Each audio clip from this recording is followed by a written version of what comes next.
पण प्रेषितांचे कृत्य तर आपण यातला मागच्या आठवड्यात जो सुरुवात केला आपण कोणाविषयी तर जुडा अ, अ, यहुदा यहुदा इंग्लिशमध्ये त्याला जुडास म्हणतात आणि मराठीत आपण त्याला यहुदा म्हणतो आणि त्याच्या जीवनात आपण खूप साऱ्या गोष्टी बघत आहो आणि इवन माझ्यासाठी सुद्धा हे याच्यावर स्टडी करत असताना त्याच्या जीवनातल्या गोष्टी या समजण्यासारख्या आहेत त्या आपण सगळ्या बघणार आहोत.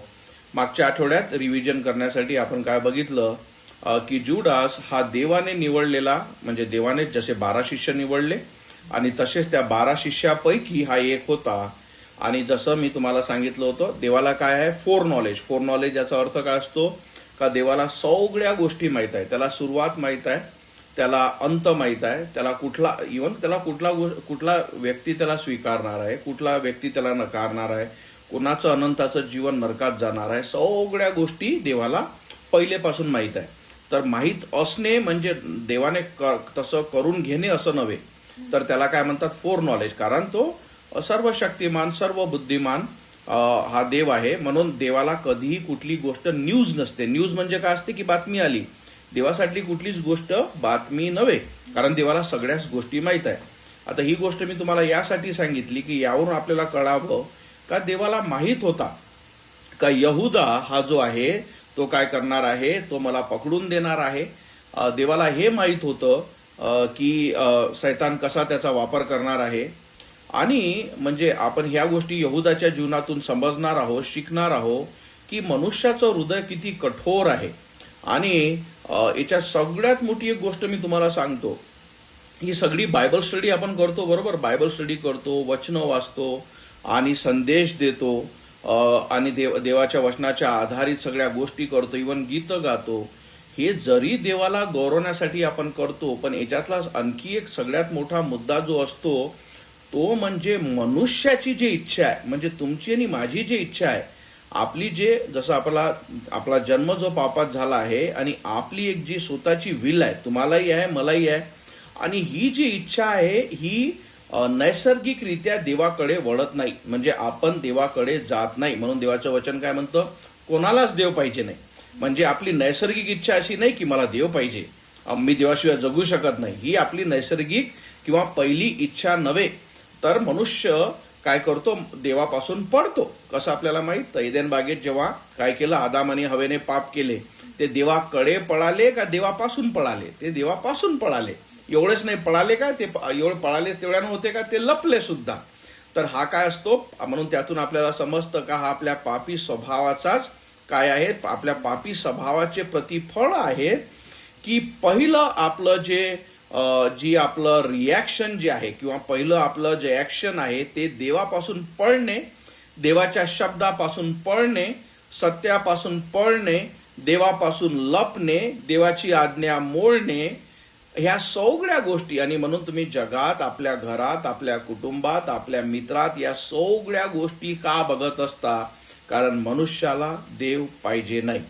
मनुष्याला जो स्वर्गातील देव आहे तो पाहिजे नाही, तर मनुष्याला फक्त स्वतःच्या विचाराचा, स्वतःच्या मनाचा, स्वतःला आवडणारा आणि स्वतःहून ठरवणारा असा आपण काय करतो, आपण देव बनवतो. याचं कारण म्हणजे काय, एक लक्षात ठेवा, जसे तुम्ही स्वर्गातील देवाला किंवा सत्य, कारण वचन काय सांगतं, येशू ख्रिस्त काय म्हणाला, मार्ग सत्य आणि जीवन मीच आहे. तो काय म्हणतो, म्हणजे तो सत्य आहे, त्याला नकारणे म्हणजे सत्याला नकारणे.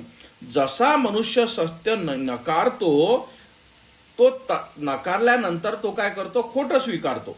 म्हणून एक तर तुम्ही सत्यात वाढता किंवा तुम्ही खोट्यात वाढता. पण असं होत नाही का मला हे नाही पाहिजे, मला ते नाही पाहिजे, कारण ती जागा रिकामी राहत नाही. एक तर तुम्ही सत्य स्वीकारलं आणि तुम्ही सत्यात वाढता, पण जसं आपण सत्याला नकारलं, आपल्यापाशी आपोआप काय, आपल्या विचाराचा देव, आपल्या विचाराचं चर्च, आपल्या विचाराची शिकवण, मला जसं पाहिजे, मला जसं आवडतं तसा आपण काय करतो, एक विश्वासू जीवन जगण्याचा प्रयत्न करतो. पण याच्यात काय करतो, आपण स्वतःला फसवतो. म्हणून जेही गोष्ट आपण मानतो, करतो, विश्वास धरतो, ते जर बायबल आधारित, बायबलच्या वचनावर नाही, ती गोष्ट देवाला मान्य नाही, देव ते स्वीकारत नाही. आणि आपण काय करत आहोत, आपल्याच वाईटात किंवा आपल्याच खोट्यामध्ये किंवा आपल्या स्वतःच्या बनवलेल्या देवाच्या गोष्टीमध्ये आपण काय करत आहोत, लपत आहोत. आणि म्हणून हे फार महत्वाचं आहे की आपल्याला समजणं की जेही गोष्टी आपण करू त्या देवाच्या वचनाच्या आधारित असलं पाहिजे. आणि म्हणून इथे आपण बघत आहोत की देवाला पहिलेपासूनच यहुदाविषयी माहीत होतं की यहुदा मला पकडून देणार. पण एवढंच नव्हे तर देवाने त्याला काय केली, संधी दिली. बरोबर, त्याला 12 शिष्यामध्ये घेतलं. देवाने कधीच असं नसेल केलं आणि आपल्याला बायबलमध्ये कधी दिसत नाही का त्याने याच्यावर विश्वास नाही ठेवला. विचार करा, याच्या उलट जसं आपण बोललो की तुमचं आणि माझं सगळ्यात आधी मनुष्याचा सगळ्यात मोठा वीक पॉइंट काय असतो, पैसा. तर देवाने त्याला अशी कामगिरी दिली, कशी कामगिरी दिली की जे त्याच्या संग निगडीत होती, म्हणजे पैसा. तर तो काय करायचा, हे जे 12 लोक आहेत आणि त्यांच्या सेवेसाठी जेही दान यायचा, तर याच्यापाशी काय होते, पैशाची बॅग. म्हणजे सगळा खर्च जो आहे, जो दानाचा पैसा जो येतो किंवा जेही लोक तेव्हा त्यांना देत असतात, तर त्या सगळ्या गोष्टी कोण सांभाळायचा, तर तो सांभाळायचा यहुदा. आणि म्हणून सांगण्याचं तात्पर्य की देवाने त्याच्यावर विश्वास सुद्धा ठेवला. बरोबर, त्याच्यावर देवाने विश्वास सुद्धा ठेवला. आणि एवढंच नव्हे तर देवाने त्याला, विचार करा, प्रेषित ही या जगातली सगळ्यात मोठी काय आहे, पदवी आहे. आणि ही प्रेषित म्हणजे अपॉसल. आणि याच्यातही थोड्या गोष्टी आपण बोलू की प्रेषित हे फक्त त्या काळातच जे 12 देवाने निवडलेले होते तेच होते. आज जे लोक स्वतःला प्रेषित किंवा अपॉसल म्हणून घेतात ते सहज एक मूर्खपणा आहे. कारण अपॉसल किंवा प्रेषित याची काहीतरी रिक्वायरमेंट असते. रिक्वायरमेंट म्हणजे काय की काय गोष्टी लागतात की एखाद्या व्यक्तीला प्रेषित म्हटल्या जावं. तर सगळ्यात मोठी गोष्ट म्हणजे की त्याने प्रभू येशू ख्रिस्ताला वैयक्तिकरित्या बघणे, शारीरिकरित्या. म्हणजे इथेच आपलं काय होऊन जातं, जोही स्वतःला आज प्रेषित म्हणतो तो तसाच नाकारला जातो. तेव्हा प्रभू येशू ख्रिस्त शरीराने जेव्हा उपस्थित होता त्याला पहिले बघणे, दुसरं त्याच्यापासून शिकवणी घेणे, तिसरं पुनरुत्थित झालेला प्रभू येशू ख्रिस्त शरीराने बघणे, चौथं की देवाने त्याला अपॉइंट करणे. समजल्या? याच्यातल्या आता तुमच्या लक्षात येते एकही व्यक्ती सहज आहे, करूच शकणार नाही. बरोबर, कारण प्रभू येशू ख्रिस्त शरीराने इथे हजर नाही, तो तुम्हाला पर्सनल ट्रेनिंग देत नाही. बरोबर. आणि म्हणून जसं हे तुम्हाला मी या सगळ्या मागे सांगितलं होतं की याच्यातून इतक्या साऱ्या गोष्टी आपण शिकणार आहोत ज्याच्याद्वारे आपल्याला आजच्या जगात लोक खूप साऱ्या गोष्टी जे स्वतःहून ओढावून घेतात आणि स्वतःचेच नावं आणि स्वतःचाच एक ख्रिस्ती धर्म बनवण्याचा प्रयत्न करतात, त्या सगळ्या गोष्टीचा निषेध किंवा त्या सगळ्या गोष्टी आपण काय करणार आहोत, देवाच्या वचनाद्वारे आपण मोडणार आहोत. आणि म्हणून आपण काय बघत आहोत, तर देवाने त्या यहुदावर विश्वास ठेवला आणि या यहुदाने सगळे, म्हणजे मी मागच्या आठवड्यात बघितलं, आपण ऐकलं की देवापासूनचं फर्स्ट हँड, म्हणजे विचार करा, म्हणजे येशू ख्रिस्त जो जिवंत देव, स्वर्गातील देव, जो मनुष्य बनून या पृथ्वीवर आला, ज्याचा शब्द जीवन आहे, ज्याच्या शब्दाने त्याने पृथ्वी आणि तुम्हाला आणि मला सगळ्या गोष्टी घडवल्यात, या जिवंत देवाच्या मुखातून तो फर्स्ट हँड म्हणजे काय, सगळ्यात आधी जे निघणारा शब्द आपण काय बघत आहोत, कॉपी, म्हणजे देवाचा शब्दच आहे पण आपल्याजवळ आलेली. पण त्याने या सगळ्या गोष्टी देवाच्या मुखातून ऐकल्या. त्याने देवाने येशू ख्रिस्ताने केलेले सगळे चमत्कार बघितले. त्याने बघितले हा स्वर्गातील देव आहे. त्याने बघितलं की याच्यापाशी अधिकार आहेत. आणि सगळ्या गोष्टी असून सुद्धा काय केलं, यहुदाने शेवटी ख्रिस्ताचा नकार केला. आणि यातून खूप साऱ्या गोष्टी आपण शिकणार आहोत.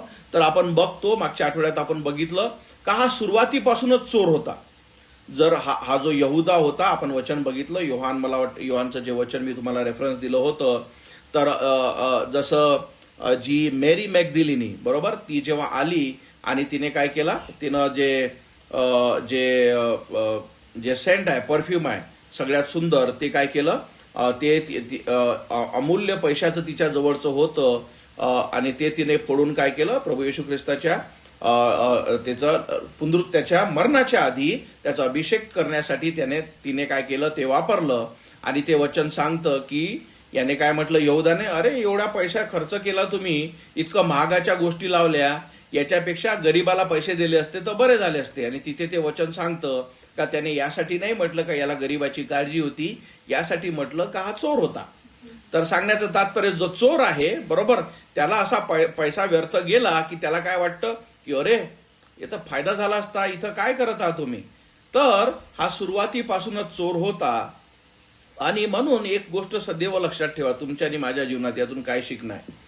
आपल्या प्रत्येकापाशी काही ना काही विकनेस आहे. विकनेस म्हटल्यापेक्षा आपल्यापाशी प्रत्येक म्हणजे एक गोष्ट सगळे क्लिअरली ऐका, की आपल्या प्रत्येक व्यक्ती पापी तर आहेच, त्याच्या व्यतिरिक्त आपल्या प्रत्येकापाशी विशिष्ट पाप आहे. समजलं. जसं यहुदा जन्मता पापीच तो होता, पण त्याच्यापाशी एक विशिष्ट सवय पापाची होती, ते म्हणजे चोर. तसं एखादं विशिष्ट तुमच्या पाशीही काय असेल, पाप असेल. आणि हे विशिष्ट पाप म्हणजे दोघातला फरक समजले. एक म्हणजे आपण जन्मताच पापी आहोत, ते जनरलाइज झालं, म्हणजे आपण सगळे पापी आहोत, आपल्या प्रत्येकाला तारणाची गरज आहे.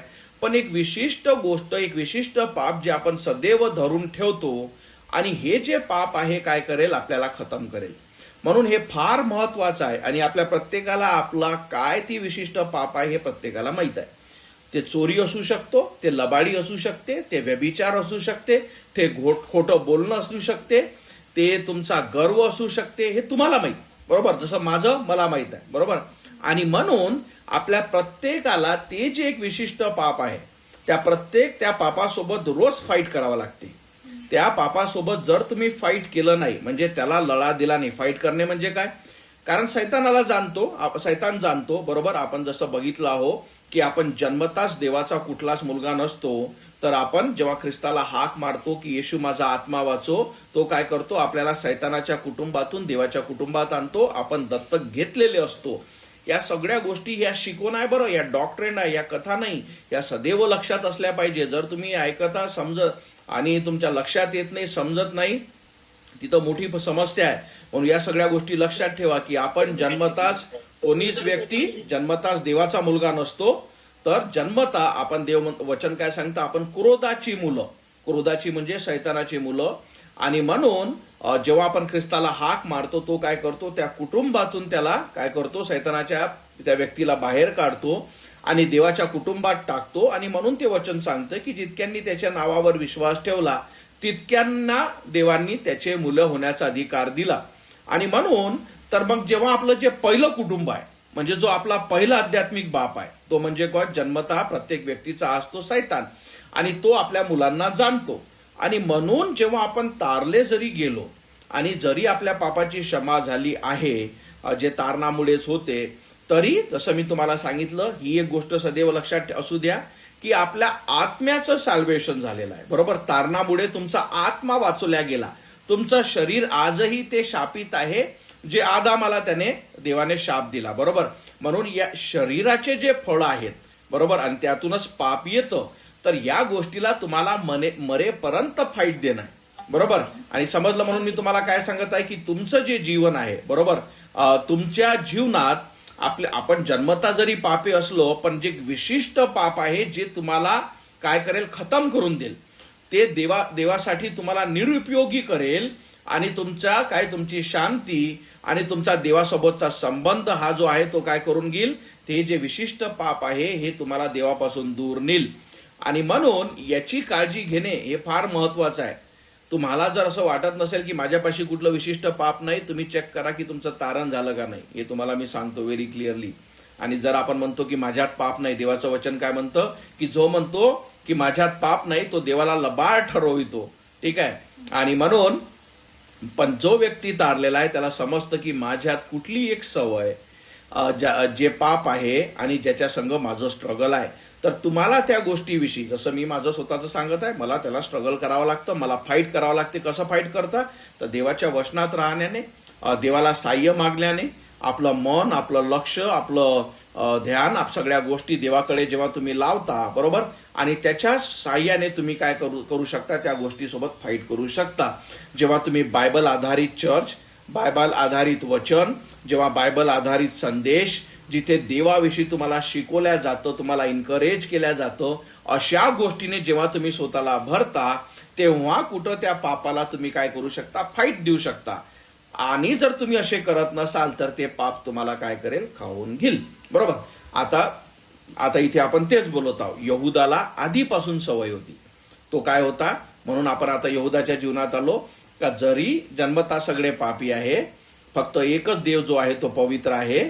आणि पण त्याच्या यहुदापाशी काय होतं, चोरीचं पाप, तो चोऱ्या करत होता. आता हे का महत्वाचं, कारण या चोरी आणि या पैशाच्याच लोभामुळे त्याचा आत्मा नरकात गेला. बरोबर, त्याने येशू ख्रिस्ताला कशासाठी विकले? हीच एक जी सवय का मी चोऱ्या करतो, मी रोज चोरी करतो, मी ही जी गोष्ट आहे त्याच्यामुळे काय होऊन जातं, तुम्ही त्याच्या संग फाईट करत ना, म्हणजे त्या वाईटा संग. तसंच तुम्ही जर खोटे बोलत असाल, तुम्ही जर लबाडी करत असाल, तुम्ही जर चोरी करत असाल आणि तुम्ही जर आपली सवय सोडत ना, म्हणजे आपली इच्छा आहे की नाही मी देवदेव करते पण ही गोष्ट कधी मोह आला तर मी सोडणार नाही कारण मला हे फार पसंत आहे, तुम्ही काय केले, तिथंच फसले. आणि मग त्याच गोष्टीमुळे तुम्ही निरुपयोगी होता, देवासोबतचं तुमचं नातं तुटतं आणि शैतान काय करतो, त्याच गोष्टीचा फायदा घेतो. कारण जेव्हा गरज आली, बरोबर, किंवा जेव्हा मोका आला, तेव्हा शैतानाने कोणा गोष्टीचा कोणाला उपयोग घेतला, यहुदाला, कारण तो आधीपासून चोर होता आणि त्याच गोष्टीचा त्याला लोभ देण्यात आला की तुला पैसे पाहिजे, 30 नाण्यात विकता येते याला. बरोबर, तर त्याने, आणि जसं मी तुम्हाला सदैव सांगत असतो, या सगळ्या गोष्टी जे मी बोलतो हे लक्षात ठेवा. यहुदाने देवाला 30 नाण्यात विकल्यापेक्षा त्याने स्वतःचा आत्मा 30 नाण्याला विकला. बरोबर आहे की नाही?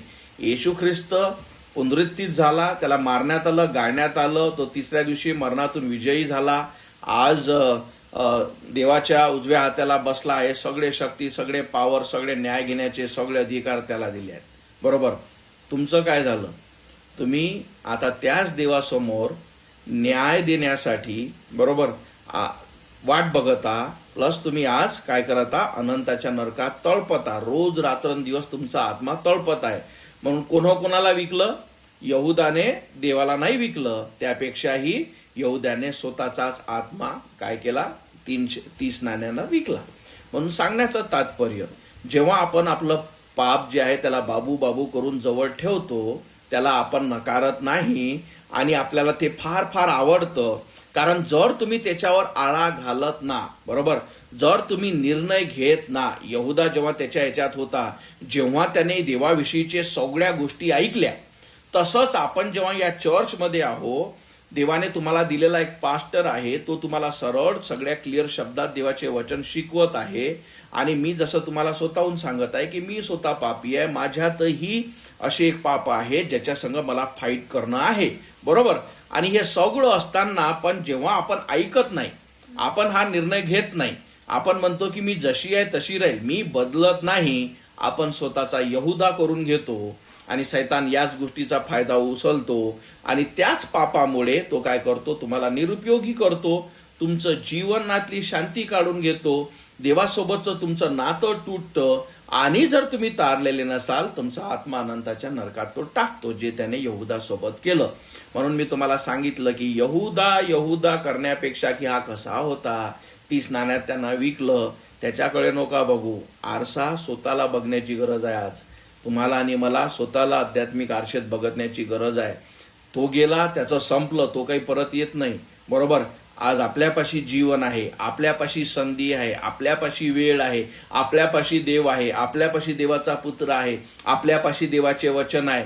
म्हणून आज आपल्याला ठरवणं आहे की आपण पेत्र व्हावं आपल्या जीवनातून, की आपल्या जीवनातून यहुदा व्हावं. हा निर्णय तुमचा आणि माझा वैयक्तिक आहे. पण निर्णय वैयक्तिक आहे, पण त्या निर्णयामुळे येणारे जे आशीर्वाद किंवा त्याच्यामुळे येणारे जे श्राप ते तुमच्या हाती नाही. पेत्राने निवडलं की तो काय केलं, त्याने देवाला नकारलं, पण पश्चाताप केला, त्याने देवाला स्वीकारलं. बरोबर, आता तो काय आहे, स्वर्गात आहे, प्लस त्याचं अनंताचं जीवन, तो यरुशलेम काय इस्रायलवर तो काय करणार आहे, न्यायाधीश, म्हणजे देवाने त्यांना जे दिलं आहे की तू न्याय करशील इस्रायलच्या 12 कुळाचा, बरोबर, त्याच्यावर तो त्याला नेमणार आहे. एक यहुदा ज्याने देवाला नकारलं, तो आज नरकात आहे आणि दुसऱ्या मरणासाठी प्लस काय देवाच्या न्यायासाठी तो काय आहे, वाट बघत आहे. म्हणून सांगण्याचं तात्पर्य, आज जरी सोपं वाटलं, आज जरी बरं वाटलं, आज तरी चालत असलं, काय फरक पडते, कशीही वागली, काही केली, सकाळी प्रार्थना केली, बायबल वाचलं, आणि पण आपलं जीवन बदलण्याची, वाईट सोडण्याची, पवित्र जीवन जगण्याची, देवाची इच्छा पूर्ण करण्याची काहीच इच्छा नाही. ही इच्छा चांगली म्हणजे तुमची आहे, तुमची आणि माझी आहे, पण त्याचे रिझल्ट्स जे पुढे येतात, बरोबर, आणि जो देवा, कारण न्याय प्रत्येकाचा आहे, कारण एकदाच मरण नंतर न्याय आहे, तो न्याय कसा देव घेईल, बरोबर, हे तुमच्या हाती नाही. पण तो न्याय कसा व्हावा, तो चांगला व्हावा का वाईट व्हावा, त्याचा निर्णय आज आपल्या हाती आहे, जर आपण जिवंत आहोत, श्वास घेत आहोत, देवाचे वचन आपण ऐकत आहोत, बरोबर. म्हणून यहुदाच्या जीवनातून हे आपण शिकणं फार महत्वाचं आहे. पहिली गोष्ट, प्रत्येक व्यक्ती पापी आहे. दुसरी गोष्ट, आपल्या प्रत्येकापाशी विशिष्ट पाप आहे.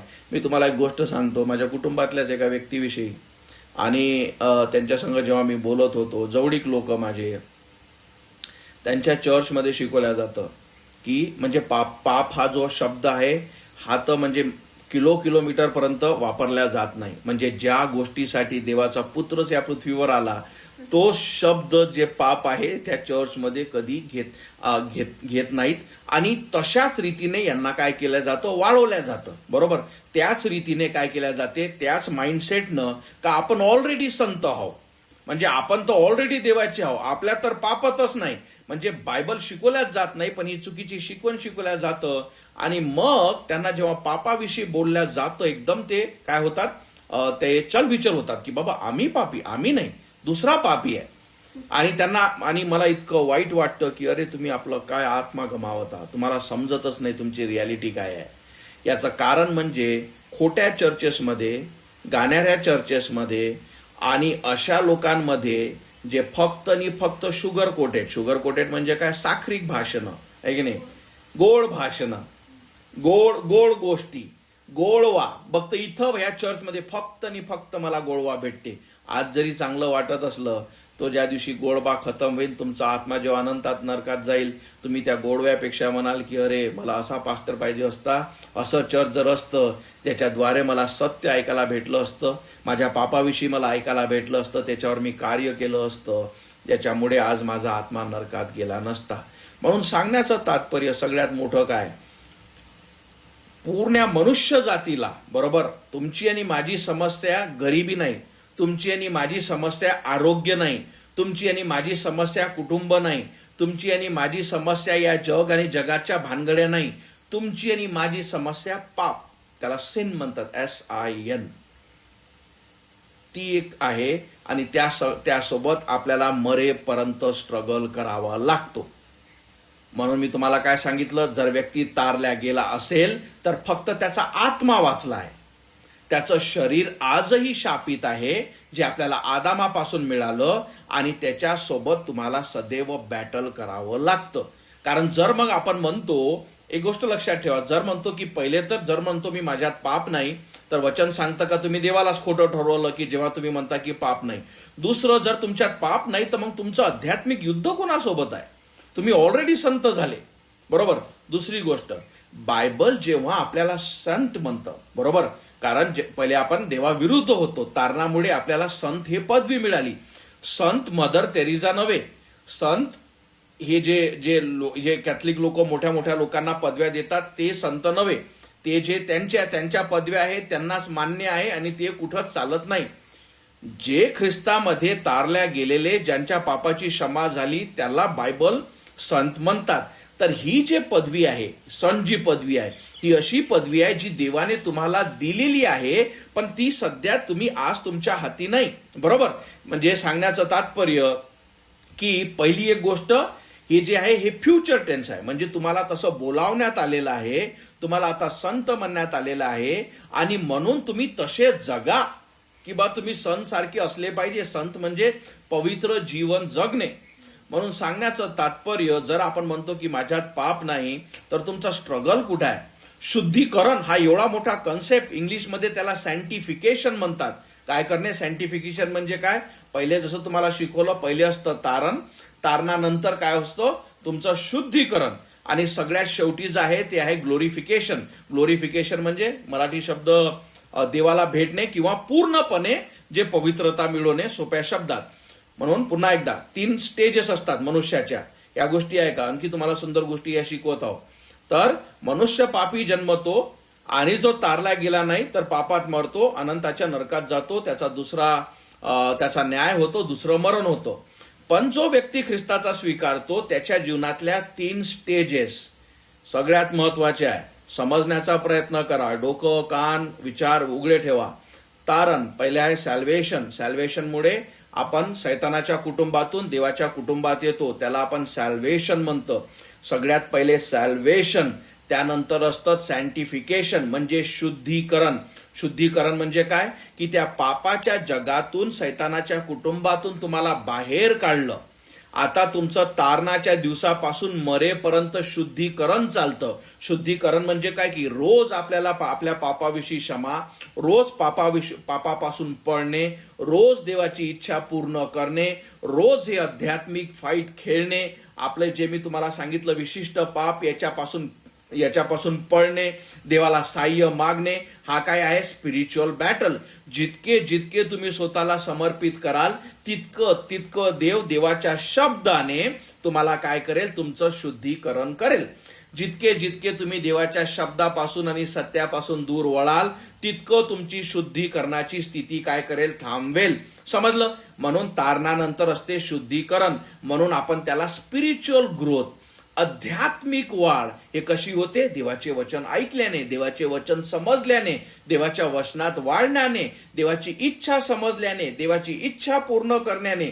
आणि म्हणून प्रत्येक व्यक्ती देवाच्या वचनात, देवाच्या ज्ञानात जेव्हा तो बायबल बिलिव्हिंग किंवा बायबल शिकवणाऱ्या चर्चमध्ये आणि तो स्वतःला समर्पण करतो, काय होतं, त्याचं शुद्धीकरण होतं आणि हे मरेपर्यंत चालतो. आणि जसे आपण मरतो, बरोबर, जसे आपण मरतो, आता आपलं हे शरीर ज्याचा बॅटल किंवा ज्याचं युद्ध आपण आयुष्यभर लढलो, बरोबर, पण आपल्याला आत्मा काय करत होता, तो देवाचे वचन शिकवतो, शरीर आपल्याला देवापासून दूर घेऊन जातो. या दोघांमधलं जे भांडण, या दोघांमधला जो बॅटल, हे जे होतं याच्यावर आपण आयुष्यभर लढतो. आणि शेवटी जेव्हा आपण मरून आपला आत्मा जेव्हा देवाजवळ जातो त्याला ग्लोरिफिकेशन म्हणजे काय की आता माझं बॅटल संपलं, बरोबर, कारण माझं शरीर आता त्या कब्रस्तानात पडलेलं आहे. आता फक्त माझा आत्मा हा देवाजवळ आलेला आहे. आणि देव जेव्हा पुनरुत्थित नवीन शरीर मला देईल, आता काय झाले, हे पाप राहिले नाही.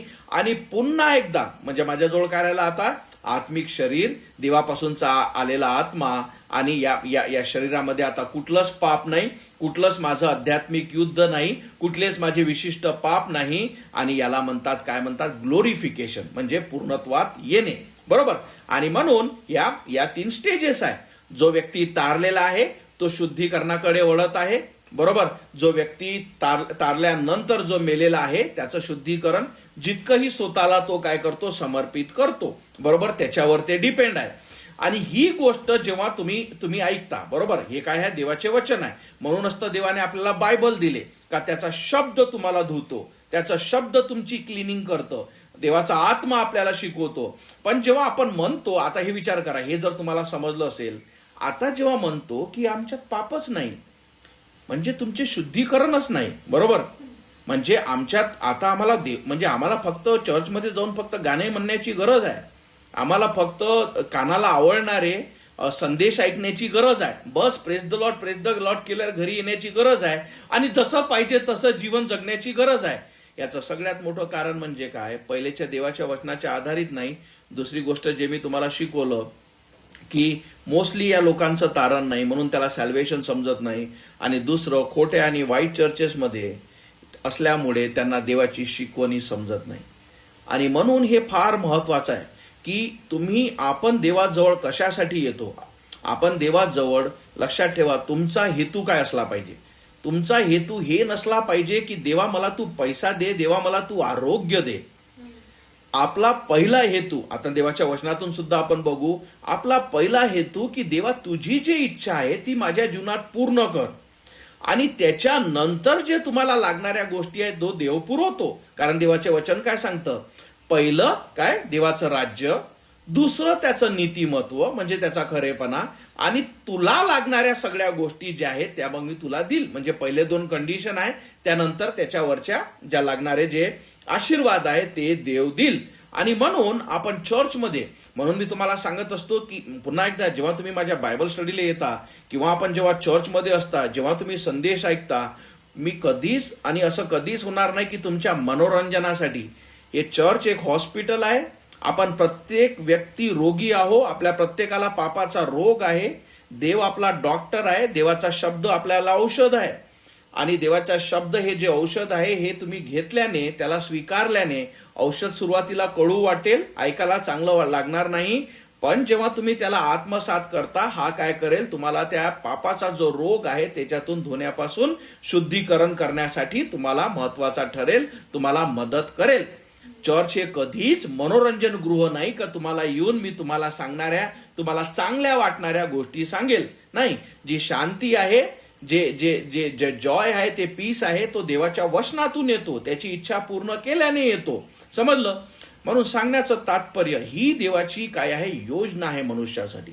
पहिले जो मनुष्य काय पापात पडला, पहिले त्याचं तारण, नंतर त्याचं शुद्धीकरण, आणि सगळ्यात शेवटी त्याला तो पूर्णत्वास नेतो, त्याला एक नवीन शरीर देऊन जेव्हा आपण ख्रिस्ताला भेटू. ही आपली प्रत्येकाची स्टेज असतो. म्हणून जेव्हा तुम्हाला बायबल स्टडीला बोलावलं जातं, जेव्हा तुम्ही जसे आता आपण जॉईन झाले, बरोबर, ब्रदर विष्णू मला सांगत होते का मी तुमचे काय आहे वचन ऐकले, संदेश ऐकले, मला फार बरे वाटले, मला फार आवडले.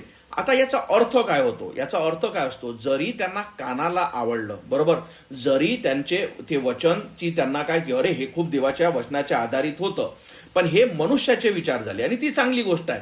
पण आध्यात्मिकरित्या जेव्हा तुम्ही ते ऐकत आहात, आध्यात्मिकरित्या जेव्हा देवाचे वचन तुमच्या कानावर पडत आहे, तुम्ही ऐकत आहात, ते तुम्हाला आवडत आहे, तुम्हाला ते सत्य दाखवत आहे, ते काय करत आहे, तुमचं हृदय देवाच्या योजनेसाठी, तुमचं हृदय देवाच्या इच्छेसाठी, तुमची इच्छा जी आहे, सगळ्यात मोठी जी आपण बघत आहोत, मनुष्याची जी इच्छा आहे, जी देवाविरुद्ध आहे, त्याला देवाच्या वचनाद्वारे, देवाचे वचन शिकवल्याद्वारे तुमची जी इच्छा आहे ते देवाच्या इच्छेला जुळण्यासाठी, बरोबर, की देवाची इच्छा काय आहे की कुठल्याच आत्म्याचा नाश होऊ नये, प्रत्येकाला सार्वकालिक जीवन मिळावे, प्रत्येकाचं चांगलं व्हावं, ही देवाची इच्छा आहे.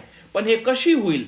जसे तुम्ही देवाचे वचन ऐकता, त्याच्यावर तुम्ही कार्य करता, त्याच्यावर त्याला तुम्ही आत्मसात देता, बरोबर, त्याला तुम्ही प्रतिसाद देता, तुमच्यातल्या ज्या गोष्टी देवाविरुद्ध आहे त्याच्या संग तुम्ही फाईट करता, त्याला तुम्ही सोडता, आणि याच्यामुळे देवाची इच्छा आपल्या जीवनात तुम्ही पूर्ण करता. याला म्हणतात शुद्धीकरण. हे फार महत्वाचं आहे, जे फक्त म्हणून, आणि एवढंच नव्हे तर त्याच्यामुळे काय होते, विश्वासात वाढ.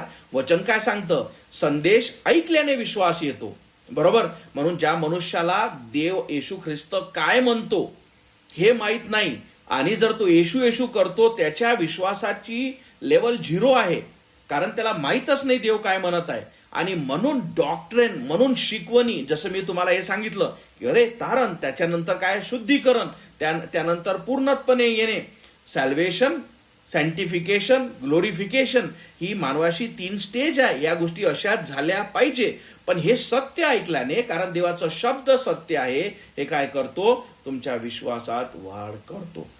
आणि म्हणून या सगळ्या गोष्टी समजणं आवश्यक आहे. पुन्हा एकदा आपण आपल्या मुद्द्यावर येऊ की इथं काय झालं, विल. आता एकदा आपण काय बघू, विल विषयी. यहुदाची काय इच्छा होती का मी देवामध्ये राहून, त्याच्या 12 शिष्यामध्ये राहून चोरी रोज करेल, बरोबर. त्याच्यापाशी जे बॅग होती तो रोज चोरायचा, बरोबर. हे रोज का चोरायचा याच्याविषयी आपण सगळ्या खूप साऱ्या गोष्टी यातून बघणार आहोत. आणि पण शेवटी काय झालं, एकदा असं व्हायला पाहिजे होतं. हे फार महत्वाचं जे मी तुम्हाला सांगत आहे. या सगळ्या गोष्टी मी कशासाठी शिकवल्या? ह्याच गोष्टीसाठी का यहुदाच्या जीवनात सैतानाने त्याचा उपयोग करण्याच्या आधी एकदा अशी त्याने डिसिजन घ्यायला पाहिजे होती का आता चोरी नाही करणार. हा देवाचा पुत्र, हा माझ्यावर प्रेम करतो, हा मला याचे मी जीवन बघत आहे, हा शिकवतो, अनंताचं जीवन याच्यापासून आहे, याचा शब्द पवित्र आहे, हा पवित्र देव आहे, बरोबर. त्याच्या पूर्ण 3.5 वर्ष जेव्हा प्रभू येशू ख्रिस्तासोबत यहुदा होता, ही एकदा यहुदाची इच्छा होणं फार आवश्यक होतं की डिसिजन घेणं का जरी मी चोर असलो तरी नाही करणार, आता नाही करेल, आता मी नाही जाईल. तसंच मी तुम्हाला काय समजत आहोत, हे फार महत्वाचं आहे. आपल्या प्रत्येकामध्ये पाप आहे, आपल्या प्रत्येकामध्ये एक विशिष्ट गोष्ट आहे. जोपर्यंत तुम्ही त्या गोष्टीविषयी कन्व्हिक्ट होत ना, जोपर्यंत की नाही यहोदासोबत असं झालं, माझ्यासोबत असं झालं तर, बरोबर, हे काय आहे, वॉर्निंग.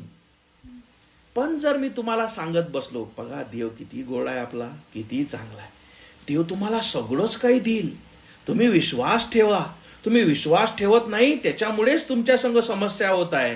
तुम्ही मस्त ऐकाल, आहे की नाही, आणि मस्त असे हात कट्ट धरून प्रार्थना कराल आणि शेवटी काहीच निघणार नाही. पण सगळ्यात महत्वाचं काय, की जे आता तुम्ही सत्य ऐकता व देवाचं वचन काय सांगतं, आपल्याला आरसा दाखवतं आणि तुम्हाला कळतं की अरे यहूदासोबत असं झालं, त्याने निर्णय घेतला नाही, पण आज मी जिवंत आहे, आज माझ्यापाशी वेळ आहे, आज देवाचा शब्द माझ्या संग बोलत आहे, आज मला देवाचा आत्मा माझे पाप मला दाखवत आहे, आज माझी समस्या काय हे मला समजत आहे. आणि यहूदाने निर्णय हा घेतला नाही, त्याची इच्छा त्याने बदलली नाही. 3.5 वर्ष देवाचा शब्द ऐकूनही तो कधीच पलटला नाही. आणि मग शेवटी काय झालं, जेव्हा तुम्ही देवाचे वचन ऐकाल तेव्हा त्याने प्रभुभोजन घेतलं, बरोबर. शेवटचं प्रभुभोजन येशू ख्रिस्तासोबत घेतलं. आणि जेव्हा येशू ख्रिस्ताने सांगितलं की याच्यातला मला एक पकडून देणार आहे, ते जेव्हा तुम्ही योहानाचे शुभवर्तमान वाचता, वचन सांगतं सैतान यहूदामध्ये शिरला. सैतान यहूदामध्ये शिरला याचा अर्थ काय असतो? सैतान यहूदामध्ये शिरला याचा अर्थ की सैतानाने त्याला पटवून दिलं की त्याला पकडून दे. का? कारण तुझा हा जो पैसा आहे, बरोबर, हा जा तू चोरी करतो, याचे तुला डायरेक्ट 30 नाणे भेटू शकते. आज तू 1 नाणे, अर्धा नाणं असे चोरत असतील, आता तुला पूर्ण 30 भेटू शकते, तू मोठी चोरी करू शकतो. हे का घडलं? कारण यहूदाने 3.5 वर्ष कधीच निर्णय घेतला नाही की मी आपले पाप सोडतो. देवाने काय केलं? देव 3.5 वर्ष त्याच्यावर प्रेम केला, वाट बघत होता. सारखंच प्रेम त्याने पेत्रासोबतही केलं, यहूदासोबतही केलं. देव न बदलणारा प्रभू आहे, तो प्रत्येकावर प्रेम करतो, पण तुमचे निर्णय तो बदलू शकत नाही. कारण आपण रोबोट नाही. निर्णय घेणं हे तुमच्या आणि माझ्या हाती आहे की मला काय पाहिजे, मला कसं जीवन जगायचं आहे, मला जशी पाहिजे मी तशीच जगेल की माझी इच्छा करते का देवाची, हा निर्णय तुमचा आणि माझा आहे. देवाचे वचन तुम्हाला कन्व्हिक्ट करेल, तुम्हाला दाखवेल, आपले पाप दाखवेल, आपण कुठे पडत आहोत, कुठे आपण हारत आहोत, कुठे आपण अविश्वासू आहोत, हे फक्त देव दाखवेल, तुम्हाला बदलेल नाही. ते बदलण्याचा निर्णय घेणं तुमच्या आणि माझ्या हाती आहे की मला पाहिजे का नाही पाहिजे, बरोबर. यहूदाने तो निर्णय घेतला नाही. आणि जेव्हा डिसिजन आली, बरोबर, जेव्हा वेळ आली, सैतानाने 12 पैकी का त्याचाच उपयोग केला? कारण तो कधी बदलला नाही, त्याने कधीच निर्णय घेतला नाही. आता सैतान म्हणतो बरं त्यासाठी मोठी कामगिरी आहे, आता 30 नाणे आणि खतम कर, बरोबर. 30 नाणे घे, खतम कर, सगळं चांगलं होऊन जाते. त्याला सैतानाने पुढच्या गोष्टी बिलकुल दाखवल्या नाही. जे पाप आधीपासून तुम्ही पालता, म्हणून मी तुम्हाला शिकवत असतो की पाप पहिले तुम्हाला खातं, नंतर पाप काय करतं? पहिले तुम्ही पाप खाता, याचा अर्थ काय की पहिले तुम्ही पाप करता, पहिले ते चांगलं चांगलं वाटते, म्हणून मनुष्य त्याच्यात वाढते, म्हणून पहिले तुम्ही पाप खाता, नंतर पाप तुम्हाला खातं. पण जोपर्यंत तुम्ही डिसिजन घेत ना की मला यातून निघणं आहे, जेही तुमचे विशिष्ट गोष्टी आहे, कमजोरी आहे, जेही पाप आहे, जे तुम्हाला देवापासून दूर नेतं, ही गोष्ट तुम्हाला आणि मला प्रत्येकाला माहित आहे की आपल्यामध्ये काय आहे, त्याच्यासोबत जोपर्यंत तुम्ही फाईट करत ना, तुम्ही जर त्याला वागवून ठेवत आहात, ते तुम्हाला काय करेल? तुमच्या देवापासून दूर घेऊन जाईल. पुढे आपण बघू की इथे काय झालं. सैतानाने त्याच गोष्टीचा उपयोग केला, सैतान यहूदामध्ये शिरला आणि पुढची स्टोरी आपल्याला माहित आहे.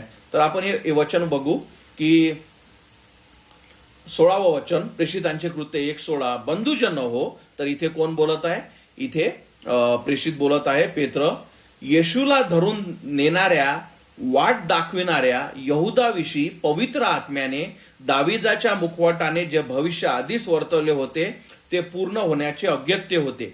म्हणून इथे आपल्याला दिसतं की दाविदाने, आणि मागच्या वेळेस तुम्हाला मी रेफरन्स दिला होता, स्तोत्र संहितामध्ये सांगितलं होतं की रेफरन्स की हा एक व्यक्ती आहे, तो काय करेल? देवाच्या पुत्राला पकडून देईल.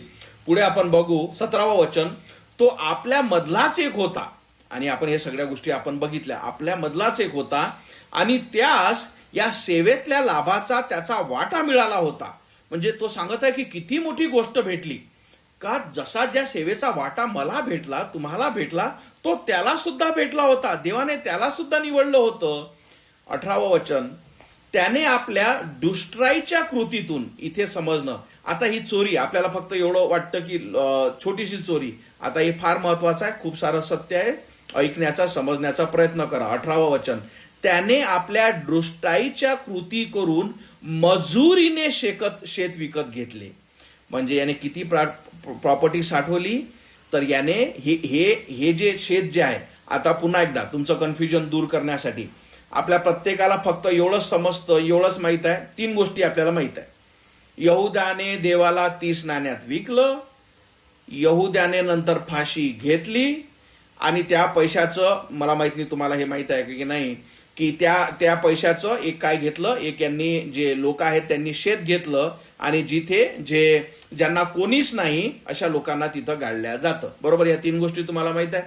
आता या 3 गोष्टीतल्या गोष्टी आपण बघू की फक्त हे जे शेत इथे बोलत आहे, हे त्या शेतविषयी नाही जे यहुदाने फेकलेल्या पैशातून विकत घेण्यात आलं. हे स्वतः यहुदाने चोरीच्या पैशाने शेत जे विकत घेण्यात आलं त्याच्याविषयी तो सांगत आहे. समजले आता 2 शेताविषयी? म्हणून हे सगळं आपल्याला समजणं फार आवश्यक आहे. 2 खरेदी, 2 शेत. एक जे यहुदाने पैसे फेकले, बरोबर, त्याला जसा वाईट वाटलं का बा मी हे काय केलं, त्याने काय केलं, त्या फरोशी लोकांना ज्यांना येशूला विकलं त्यांच्याजवळ त्याने काय नाणे फेकले, आणि त्यांनी काय केले, त्या नाण्यांचा त्यांनी काय केलं, वचन सांगतं की त्यांनी एक जमीन घेतली नंतर विकत, जिथे ज्या गावातले लोक ज्यांचा कोणीच नाही त्याला पुरल्या जातं. बरोबर, ही झालं एक शेत. हे जे शेत इथं जे बोलत आहे याला फार्म म्हणतात, इंग्लिश शब्द. हा यहुदाने म्हणजे आपली प्रॉपर्टी बनवली त्याने. म्हणजे किती वाईट गोष्ट आहे का जिथं त्याला अनंताची प्रॉपर्टी किंवा अनंताचे आशीर्वाद त्याला मिळण्याची संधी होती, तो या जगातच चोरी करून काय करण्याचा प्रयत्न केला, तर त्याने प्रॉपर्टी घेतली. आपण इथे बघू, त्याने आपल्या दुष्टाईची कृती करून मजुरीने शेत विकत घेतले. पुढचे वचन, तो पालथा पडल्याने त्याचे पोट मध्येच फुटले व त्याची आतडी बाहेर पडली. आता पुन्हा एकदा तुमच्यासाठी समजण्यासाठी लक्ष द्या इकडे. आपल्याला काय वाटतं, यहुदा कसा मेला? फाशी घेतल्याने. तर यहुद्याने फाशी घेतली, बरोबर. आता बाकीच्या शुभवर्तमानामध्ये जेव्हा यहुद्याने फाशी घेतली असं जेव्हा लिहिलेलं आहे, तेव्हा जे तिथे दिसल्या जातं किंवा जे फरोशी लोकांना माहीत होतं का याने शेवटी फाशी घेतली, आणि हे बरोबर सुद्धा आहे. पण खऱ्या रीतीने यहुदा कसा मेला ते आपल्याला पवित्र आत्मा देवाच्या शब्दाद्वारे इथे सांगतो. तर काय झालं असेल, याने आपल्या स्वतःच्या शेतात जे याने काय केलं, चोरीने घेतलं, तिथेच हात गेला, तिथेच याने फाशी घेतली, पण तो दोर तुटला असेल आणि तो पालथा पडल्याने त्याचे पोट मध्येच फुटले व त्याची आतडी बाहेर पडली. आणि आता समजून घ्या, चोरी जेव्हा फाशी घेतो तर त्याच्या नंतरची एखादी जर आपल्याला ऍक्शन दिसत असेल, याचा अर्थ त्याच्या नंतरच्या ऍक्शनने तो मेला. बरोबर, म्हणजे तो फाशीने नव्हे तर वचन सांगतं की त्याचे पोट मध्येच फुटले व त्याची आतडी बाहेर पडली, याने तो मेला. आता याच्यातून खूप साऱ्या गोष्टी तुम्हाला एक सगळ्यात मोठा एक मुद्दा मी तुम्हाला सांगतो. खूपदा आपण काय करतो, आणि हे खूपदा या गोष्टी होतात, एखादं वचन तुम्ही घेता, बरोबर, ते वचन तुम्ही घेता आणि त्या वचनाविषयी बाकीच्या बायबलमध्ये बाकीच्या पुस्तकात काय लिहिलेलं आहे हा संदर्भ चेक न करता, जेव्हा नाही इथं लिहिलं आहे ना आणि मग इथे हे जे आहे हे मला मान्य आहे, पण त्याच्या व्यतिरिक्त त्याच गोष्टीविषयी बायबल अजून काही सांगते का? बरोबर, इथं यहुदाविषयी आपण बाकीच्या शुभवर्तमानात वाचतो का त्याने फाशी घेतली, आणि आपण जेव्हा तडतो की फाशीने तो मेला, पण इथे आपल्याला दिसतो की फाशीचा दोर तुटला असेल आणि तो पालथा पडला आणि त्याच्या पोट फाटलं आणि त्याच्या आतड्या बाहेर पडल्या आणि तो मेला. म्हणून सांगण्याचं तात्पर्य, देवाच्या वचनानेच या गोष्टी क्लिअर केल्या. पण जेव्हा तुम्ही एकच वचन पकडून धरता, बरोबर, आणि ते जे वचन बाकीच्या वचनाला सपोर्ट करत नाहीत, तिथे आपण फसतो. असंच बाकीच्या सगळ्या गोष्टीविषयी एक जेव्हा आपण धरतो, बरोबर, आणि असंच हे अन्य भाषाविषयी किंवा आपण सगळ्या गोष्टी पुढे बोलू, इथं असं लिहिलेलं आहे ना, पण तू बाकीचं बायबल वाचलं आहे का? बाकीच्या बायबलमध्ये सेम स्टोरी आहे का? म्हणजे इथे जे सत्य दिलं आहे त्याच्यावरच बाकी गोष्टी सांगतं का त्याच्या पुढेही त्या गोष्टी शिकवल्या जातात? बरोबर, म्हणून बायबलला जेव्हा उत्तर देतं आणि या पूर्ण गोष्टीचं जेव्हा सगळे संदर्भ आपण घेतो तेव्हा कुठं त्याची शिकवण आणि कन्क्लुजन येतं. ही गोष्ट जर आपण केली नाही, बरोबर, आणि मला एक वचन माहित आहे, त्या वचनात आहे बस मी आता मला काही बघायचं नाही, ते वचन दिलं आहे ना, मी बस संपलं, आणि तिथे काय करतो आपण स्वतःला फसवतो. देवाचा शब्द हा पूर्णपणे आहे. या गोष्टी अशा रीतीने यासाठी दिल्या आहे की आपण स्टडी करावी, देवाचा शब्द समजावा, समजलं. आणि म्हणून इथे आपल्याला दिसतं का जो यहुदा होता त्याचा खात्मा कसा झाला, कसा तो मेला, आणि त्याने शेवटी पुन्हा एकदा या गोष्टीविषयी का तुम्हाला याच्यापेक्षा जास्त मी स्ट्रेट देऊ शकत नाही का त्याने जर आपली इच्छा बदलली असती. पाप प्रत्येकामध्ये आहे, बरोबर. देवाचा शब्द, देवाची संधी आणि देवाची इच्छा प्रत्येकाने बदलावे, प्रत्येकाने पश्चातापाद्वारे त्याच्या जवळ यावे. पण आपण हे फक्त डिसिजन घेत नाही. म्हणून यहुदाने काय केलं असेल, विचार करा, यहुदाने काय केलं असेल की तो सगळं ऐकत आहे, सगळे चमत्कार बघत आहे, देवाचं ज्ञान तो घेत आहे, सगळ्या गोष्टी तो पाहत आहे, पण त्याचं हृदय जे कठोर होतं त्याने कधीच ते आत शिरू दिलं नाही, त्याने कधीच नम्र स्वतःला केलं नाही, त्याने कधीच ती निर्णय, जो डिसिजन आहे, जे विल आहे, जे मी तुम्हाला सांगत आहे, आपल्या प्रत्येकाची जी इच्छा ते काय आहे, देवापासून पळणे, देवापासून दूर जाणे, पण तो पलटून कधीच देवाजवळ आला नाही. आणि म्हणूनच सैतानाने त्याचा उपयोग केला. त्यानंतर त्याचा अंत कसा झाला हे आपण बघतो. आणि आज यहुदा काय करत आहे, म्हणजे विचार करा, देवाने, आपण मागच्या आठवड्यात बघितलं, देवाने म्हटलं की मनुष्याला, म्हणजे देवाच्या पुत्राला पकडून देणं हे निश्चितच होतं, कारण तसं लिहून दिलं आहे स्तोत्रसंहितामध्ये, दाविदाने म्हटलं आहे. पण तो म्हणतो की हे किती वाईट आहे जो मनुष्य ही गोष्ट करणार आहे. तो म्हणतो वो अनटू यू, म्हणजे की हे किती मोठी आणि किती वाईट आहे का तो मनुष्य तू आहेस. विचार करा की देवाला पकडून देणारा. आणि म्हणून मी जसे तुम्हाला सांगत आहे, जेव्हा देवाचे वचन तुमच्यावर तुम्ही ऐकता, देवाचे वचन तुम्ही आपले कान उघडे ठेवणे, आपलं मन उघडं ठेवणे, देवाची इच्छा समजणे, आणि देवाची इच्छा माझ्यातलं काय बदलण्याची गरज आहे, देवाची इच्छा माझ्यासाठी काय आहे. आणि म्हणून सदैव बायबलमध्ये जेव्हाही प्रभू येशू ख्रिस्त होता, तो सदैव जोही त्यांनी शिकवणी दिली, त्याने एकच गोष्टी म्हटली की ज्याला कान आहे तो ऐको. त्याची इच्छा काय, प्रत्येकाला कान आहे, बरोबर. जे ऐकणारे होते त्यांना कान नाही तर ते ऐकतर कसे येशील. तर त्याचं म्हणणं होतं की तुमची इच्छा आहे का, बदलण्याची इच्छा आहे, सत्य ऐकण्याची इच्छा आहे, अनंताच्या जीवनाची इच्छा आहे, तर आपले जीवन बदला, याच्यावर सिरियस राहा, ऐकणारे होऊ नका तर त्याच्यावर चालणारे व्हा.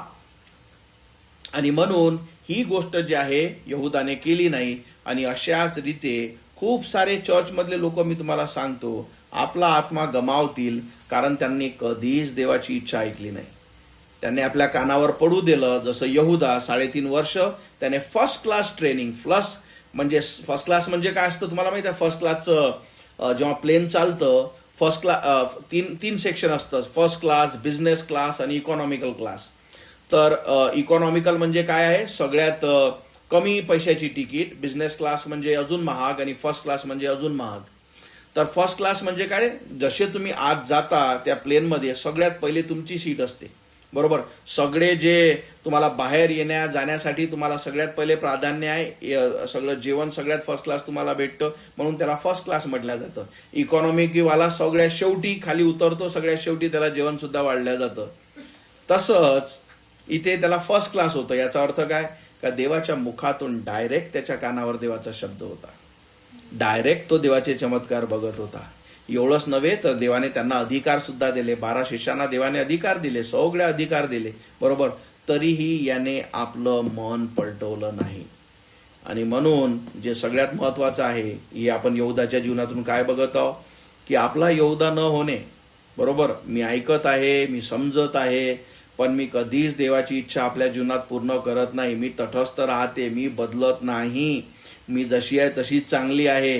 हे जर आपली भूमिका असेल तर देव आपलं कार्य तुमच्या आणि माझ्यामध्ये कधीच करू शकत नाही.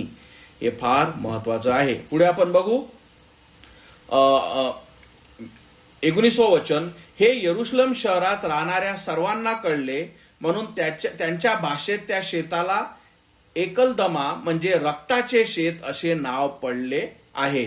म्हणून त्याने त्या शेतीला जो आहे बरोबर, त्या शेतीत त्याने जे स्वतः पैशात चोरीने विकत घेतलेली होती आणि त्या शेतातच त्याने काय केला, आपला जीव दिला, त्याने आत्महत्या केली. आणि त्या शेताचं नाव जे आहे, कारण त्याने त्या गोष्टी केली, त्याला काय म्हटले आहे, रक्ताचे शेत असे नाव पडलेले आहे. पुढे आपण बघू स्तोत्रसंहिता प्रेषितांचे कृत्य 1:20 म्हणून 21 स्तोत्रसंहितेत असे लिहिले आहे की त्याचे घर उजाड पडो व त्याच्यामध्ये कोणी न राहो आणि त्याचा हुद्दा दुसरा घेओ.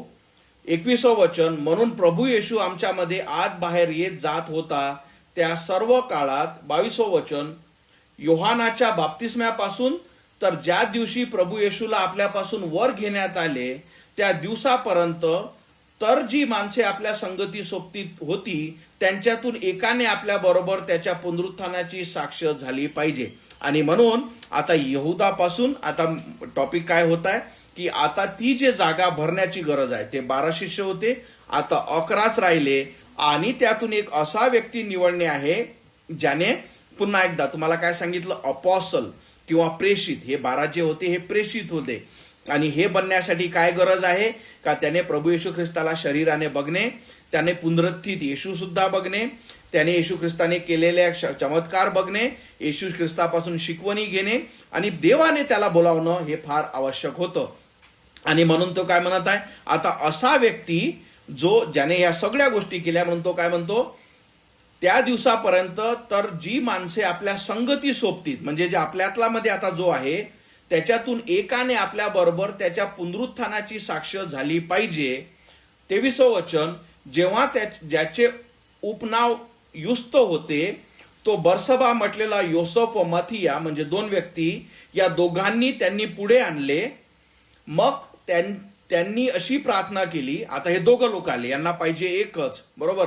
आणि मग यांनी निर्णय घेण्यासाठी काय प्रार्थना केली, हे सर्वाची हृदय जाणणाऱ्या प्रभू, सगळ्यात महत्वाचं, हे जे जसे तुम्ही वाचता बरोबर, याच्यातून आपल्याला कन्व्हिक्शन आले पाहिजे, हे समजलं पाहिजे. काय वचन सांगतं, हे सर्वांचे हृदय, म्हणजे आपण बोलत असताना, ऐकत असताना आज देव तुमचं आणि माझं हृदय जाणत आहे. काय म्हणतो, हे सर्वांचे हृदय जाणणाऱ्या प्रभू. यातून आपल्याला समजतं का देव प्रत्येकाचं हृदय, ते चांगलं असो वाईट असो, कुठलेच विचार त्याच्यापासून लपले नाही, कुठलेच निर्णय त्याच्यापासून लपले नाही, कुठलीच अशी गोष्ट जे तुम्ही आपल्या मनात धरून ठेवता ती चांगली असो वाईट असो बरी असो देवाविरुद्ध असो देवाला आवडणारी असो, देवाला प्रत्येक गोष्ट माहित आहे. आणि जेव्हा तुम्हाला ही गोष्ट समजते की अरे देव सगळं काही जाणतो, बरोबर, माझं जीवन हे देवासमोर असं उघडं आहे कारण मी काहीच लपवू शकत नाही, ते तुम्हाला योग्य जीवन जगण्यासाठी सहाय्य करतो. आपलं मन आपल्याला शिकवतं की कोणीच बघत नाही, कोणाला समजत नाही, मी आपल्या मनातच सगळ्या गोष्टी ठेवत आहे, मी आपलं जीवन स्वतःच जगत आहे, असं नाही. काय म्हणतो वचन, हे सर्वाचे हृदय जाणणाऱ्या प्रभू. 25वं वचन, हे सेवक पद व प्रेषित पद सोडून आपल्या जागी गेलेल्या यहुदाचे पद ज्याला मिळावे असा या दोघांपैकी तो कोण निवडला आहेस ते दाखव. आणि म्हणून यांनी काय केले, कारण देव प्रत्येकाचे हृदय जाणतो, 2 लोक यांच्या सोबत आणले कारण यहुदाची जागा भरणं आवश्यक होतं. आणि यांनी देवाला प्रार्थना केली की तू सगळ्यांचे हृदय जाणतोस, तर या दोघांपैकी कोण चांगला आहे किंवा तुझी इच्छा कोणाविषयी आहे, कारण या दोघांचं हृदय तू जाणतं, आम्ही तर फक्त बाहेरील गोष्टी जाणतो, तर तू आम्हाला दाखव की यहुदाची जागा कोणी घेतली पाहिजे. शेवटचं वचन प्रेषितांचे कृत्य 1:26, मग त्यांनी त्याच्यासाठी चिठ्ठ्या टाकल्यावर मथियाची चिठ्ठी निघाली, तेव्हा त्यास 11 प्रेषितांबरोबर आणण्यात आले. आणि आपल्याला दिसतं की देवाने तो निर्णय दिला. दुसरी गोष्ट ही जी गोष्ट आहे आपण जे बघतो या चिठ्ठ्या काढण्याचं, ही सगळी गोष्टी हे जुन्या कराराची जे प्रत होती त्या लोकांनी शेवटची हे केली. आज कुठल्या चिठ्ठ्याने कुठलं काहीच नाही, बरोबर. याच गोष्टी जे कॅथलिक लोक आहेत त्यांचा जेव्हा पोप मरतो आणि मग तुम्ही बघत असाल त्या व्हॅटिकन सिटीमध्ये ते त्याच गोष्टी केल्या जातात. ते असं ठरवतात की बाय सगळ्यांच्या चिठ्ठ्या टाकायच्या आणि वरून त्या चिमणीतून पांढरा धूळ निघाला पाहिजे. सैतान पांढरा काळा पिवळा लाल कुठलाही धूळ काढू शकतो. ते धूळ निघाला म्हणजे हे देवाचं आहे असं नसतं, बरोबर. सैतान सगळे चमत्कार घडू शकतो. देवाच्या वचनाच्या आधारित आहे का? हे महत्वाचं आहे, ही देवाची इच्छा आहे का हे समजण्याचं महत्वाचं आहे. पण इथे सगळ्यात मोठी आपण जी गोष्ट बघली यहुदाच्या जीवनातली, बरोबर, आणि देवाने कसा एक दुसरा व्यक्ती त्याच्या जागेवर 12 शिष्य ही देवाची इच्छा होती, हे त्याने पूर्ण केली. आपण इथे थांबू. देव तुम्हाला आशीर्वादित करो. प्रेषितांची कृत्य 1, 4-5 आठवडे झाले आपण हे गोष्टी बघत आहोत. मला वाटते जास्त झाले असतील, पण किती साऱ्या गोष्टी जे मी तुम्हाला सदैव सांगत होतो शिकण्यालायक, समजण्यालायक यामध्ये आहे, जे आपण पुढेही बघू. प्रेषितांची कृत्य 2 याच्यात आणखीन फारच सुंदर गोष्टी आहेत, कारण याच्यात खूप साऱ्या गोष्टी अन्य भाषेविषयी आणि सुवार्तेविषयी खूप साऱ्या गोष्टी आहे, त्या पुढे आपण बघू आणि देवाच्या सत्यात आणि वचनात वाढू. देव तुम्हाला आशीर्वादित करो. आपण